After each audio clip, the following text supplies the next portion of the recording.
If you've been paying attention to the national news lately, you'd think the real estate market is falling apart. Depending on the headline you click, it's either the worst market in decades, prices are collapsing, or no one can afford to buy a home anymore. And I don't blame people for being confused or nervous because the headlines are loud. But here's the problem. Headlines are designed to get clicks, not tell the full story. And the real estate market, especially here in Maryland, doesn't move in sound bites. I'm Tim with Compass Home Group here in Maryland, and on a day-to-day basis, I'm inside the real estate market. I'm not talking about national averages or dramatic charts. I'm talking about buyers making offers, sellers listing homes, and deals actually closing in places like Harford, Baltimore, and Cecil County. And the reality on the ground looks very different than the headlines. Yes, things have changed. The market today is not the market from a few years ago. Interest rates are higher, buyers are more cautious, and the sellers don't have the same margin for error they once did. But that doesn't mean the market is falling. It means it's normalizing. What the headlines don't tell you is that real estate is local.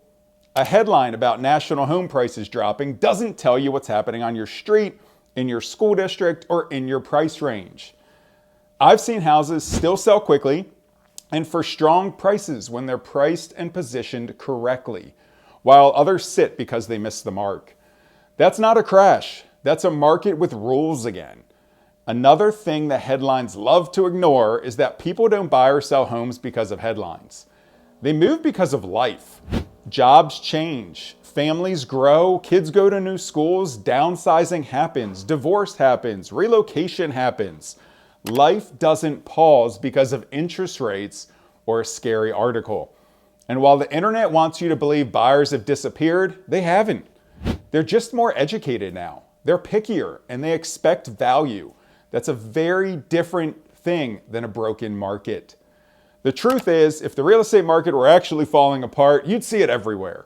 You'd see inventory skyrocketing, prices collapsing across the board, and no activity at all. That's not what's happening here.